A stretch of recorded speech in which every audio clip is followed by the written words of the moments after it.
systematic review, SLR ya. Satu, perencanaan saya kira sudah oke tadi, masalah yang mau dikaji. Yang kedua, penelusuran. Penelusuran kayaknya nanti Pak Samsul perlu ditambah. Ya. Yang ketiga adalah koleksi data. Di data ini memang kita harus cari data sebanyak-banyaknya, baru kita filter. Terakhir baru analisis. Oke, analisis ini harus utuh dan mendalam. Ini dapat berupa tematik, ini di pembelajaran bahasa Indonesia sudah oke menurut saya. Dan buat coding, walaupun dia tidak wajib. Dan yang terakhir adalah sintesis. Nah, sintesis tentang artikel kita. Baik, saya akan memberikan 1-2 contoh artikel review terkait dengan inovasi pembelajaran. Oke.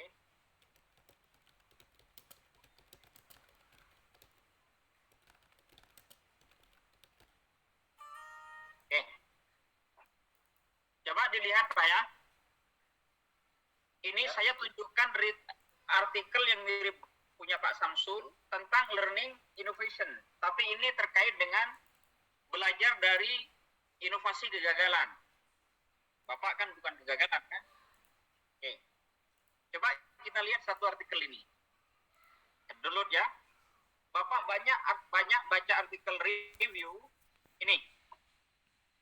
Ini artikel Elsevier. Untuk jurnalnya. Springer nih kayaknya minta yang ini. Oke, pencarian strategi yang saya katakan tadi kan. Oke. Yang saya jelaskan ini tadi, Pak. Ya. Koleksi data, pertanyaan, perencanaan. Kita masuk ini. Kemudian ini kriterianya ini ditabelkan tadi. Kemudian ini membuat 3 atau sekian keyword di dalam search string pencarian. Ini dia private sector, core concept, innovation. Ini yang ditanya.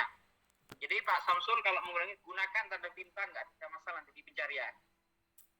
Dia menemukan artikel, jadi jurnalnya jurnal biasa Pak. Ya minimal 10 tahun lah Pak. Iya. Ya, oke. Ini kayak gini Pak ya. Ya. Bisnis ini, web of science ini, Scopus ini, total ini, duplikat ini data. Kemudian artikel yang dipilih nih. Lalu dibuat ini. Nah, yang saya jelaskan tadi di PowerPoint saya, Pak. Memulai developing research protocol, artikelnya dari ini, artikel ini, kemudian diambil artikel yang dibuang hanya sekian. Ini dari 5.200 tereliminasi 978, dari 4.200 400, kemudian dari 167 terakhir adalah yang after second reading 36 131 ini Pak. Banyak gitu ya jumlahnya. Ya memang awalnya segitu Pak. Kalau mau masuk ke systematic review, walaupun nanti yang dirujuk sedikit, jadi kan ada namanya filtering, difilter. Nah ini mengkaji nih Pak. Ini adalah review, ini satu. Contoh lagi, learning innovation. Saya jadikan contoh learning innovation.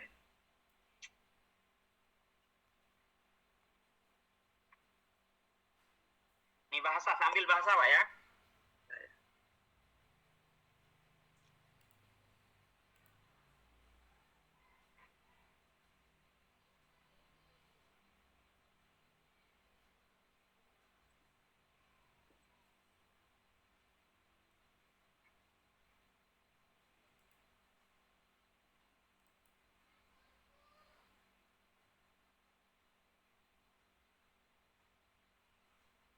Oke, terlalu anu.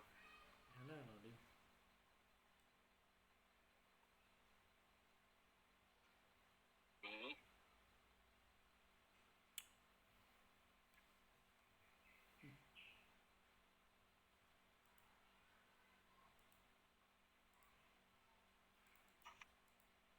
Satu lagi mungkin saya cari.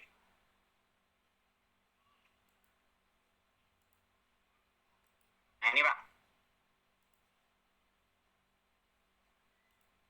Diverse Innovation Practice ini. Literatur review.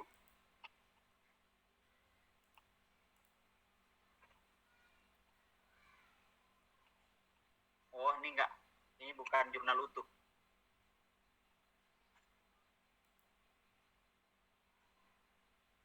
ini Pak, satu lagi.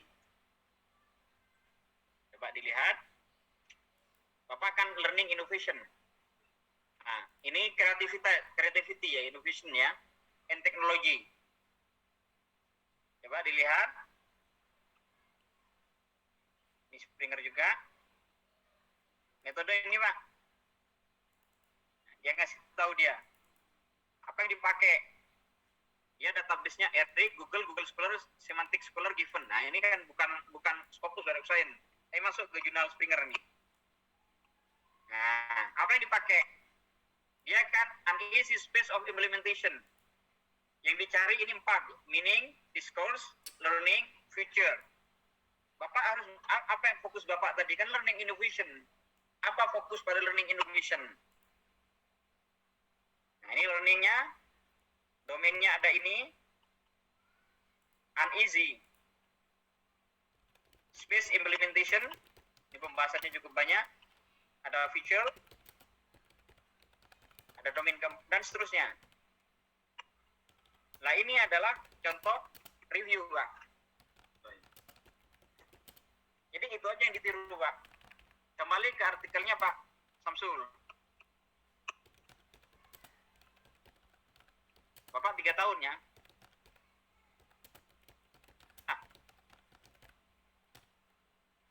Oh, ini kan dari 2013 Bapak. Tapi Google Scholar saja itu kemarin. Jadi satu Google Scholar dan berbahasa Indonesia saja. Oh, berbahasa Indonesia ya. Saya mulai gitu. Ya enggak apa-apa Pak. Kan Bapak kan memang bahasa Indonesia kan? Ya. Tidak apa-apa kalau ini cuma mungkin ambil 10 tahun terakhir. Tapi Bapak jelaskan dari artikel yang awalnya screening berapa, misalkan sekian ribu atau sekian ratus, terakhir jadi 100. Itu Pak. Kayak artikel yang sebelumnya tadi itu Pak. Ya. Jadi kita mencari dengan kata kunci pencarian apa. Nah itu yang penting. Dan ada terakhir kayak yang tadi itu, ada future, terakhir akhirnya kita eliminate. Lihat juga tabel 20 tahun terakhir. Ini juga diperkecil 2005, 15 tahun terakhir. Ini juga 20 tahun terakhir. Coba lihat definisinya Pak.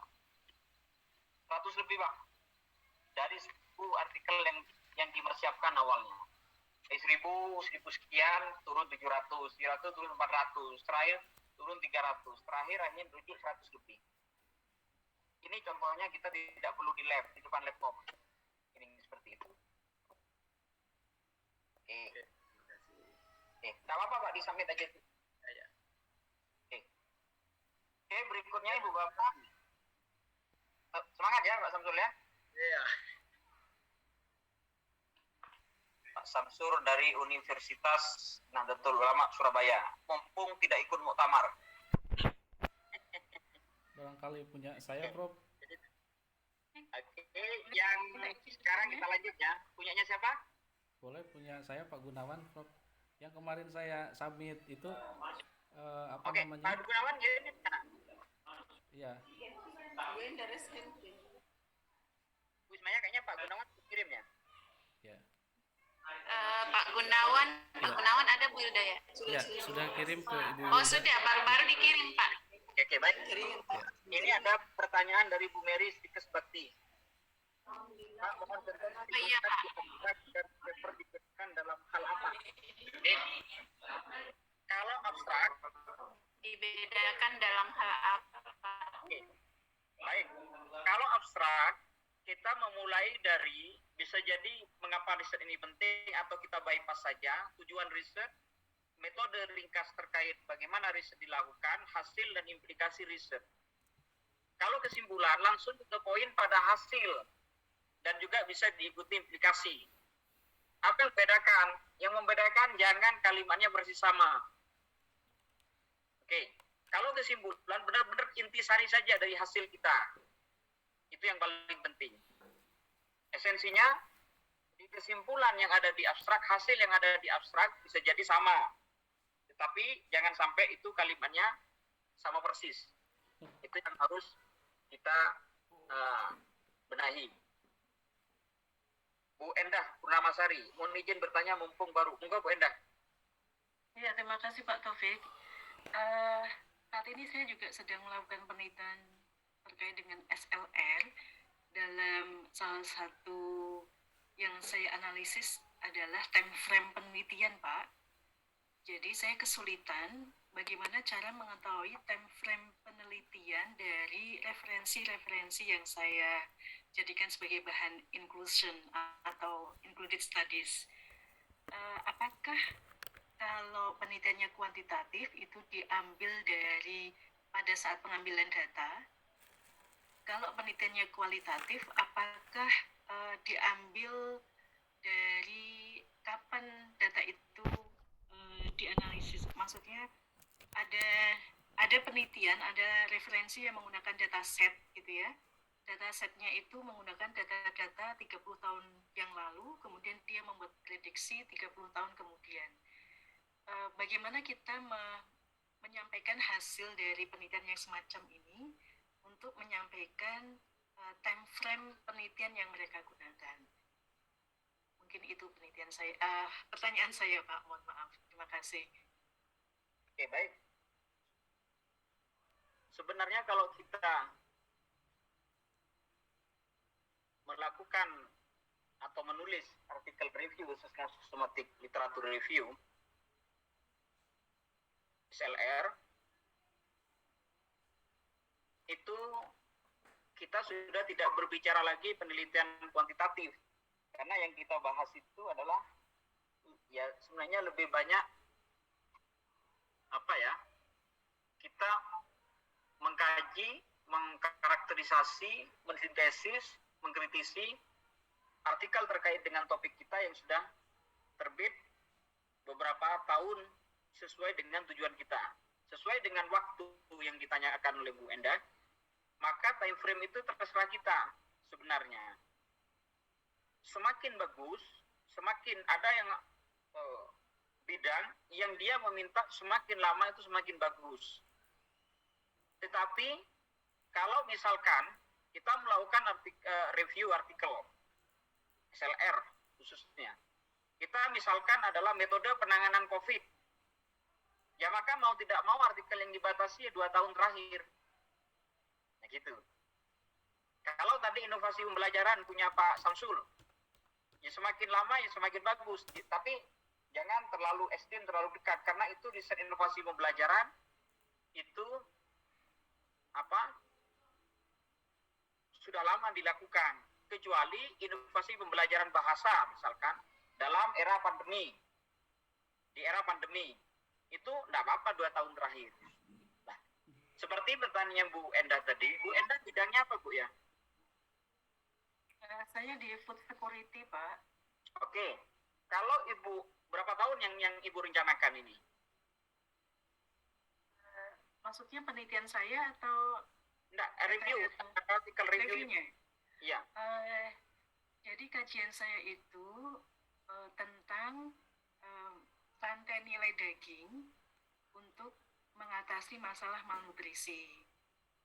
Jadi saya mengcapture dari berbagai literatur sejauh mana intervensi gitu ya, kemudian kebijakan publiknya dan literatur review nanti yang mau Ibu bahas itu aspek apa? Apakah Ibu akan membahas aspek kebijakan, apakah safety atau keamanan makanan, misalkan apakah rantai pasokan, apakah Ibu ada terkait kuantitatif misalkan tadi lama pengujian. Jadi Ibu itu dibuat garis besar. Apakah proses misalkan pengawetan misalkan. Nah, Ibu fokus di situ. Jadi setiap artikel itu diambil secara utuh saja. Misalkan artikel ini waktunya sekian tahun. Ini waktunya membahas kebijakan. Ibu pisahkan satu-satu. Itu caranya. Jangan dicampur aduk. Kalau enggak, Ibu akan bingung dengan time frame. Jadi diambil saja. Jadi kayak artikel saya tadi, fabrication and manufacturing. Enggak apa-apa itu. Berarti fokus kita bicara fabrication manufacturing. Saya punya Pak Samsul tadi, misalkan inovasi pembelajaran. Sudah inovasinya ternyata hanya dibagi 5. Misalkan, nah fokus ke situ. Kalau Ibu Di dalam artikel itu, di dalam jurnal atau artikel yang di jurnal itu ditemukan, dari misalkan 100 artikel, hanya ada 10 yang membahas tentang waktu. Tidak apa-apa, Bu. Jadi justru itu kita mengupas artikel-artikel yang terbit, dia itu makanya kita melakukan review di situ. Bisa jadi ada satu artikel, dia bahasannya dangkal di satu aspek, tapi dia dalam di aspek yang lain. Nggak ada masalah itu. Justru semua itu kita rangkum jadi satu, kita sintesa jadi satu. Oh, artikel yang terbit selama misalkan 20 tahun terakhir terkait pasokan makanan atau rantai makanan atau food security misalkan, itu bagaimana secara umum yang dibahas itu. Tapi Ibu sekali lagi, Ibu sepertinya masih mengalami kendala satu, mengunci teritorial apa yang akan Ibu bahas. Itu sepertinya satu itu. Kalau Ibu sudah menemukan, mengunci, membatasi teritorial apa yang akan Ibu bahas, Ibu akan enak itu. Saya ingin tanya sekarang, Ibu kira-kira yang mau dibahas aspek apa itu, Bu?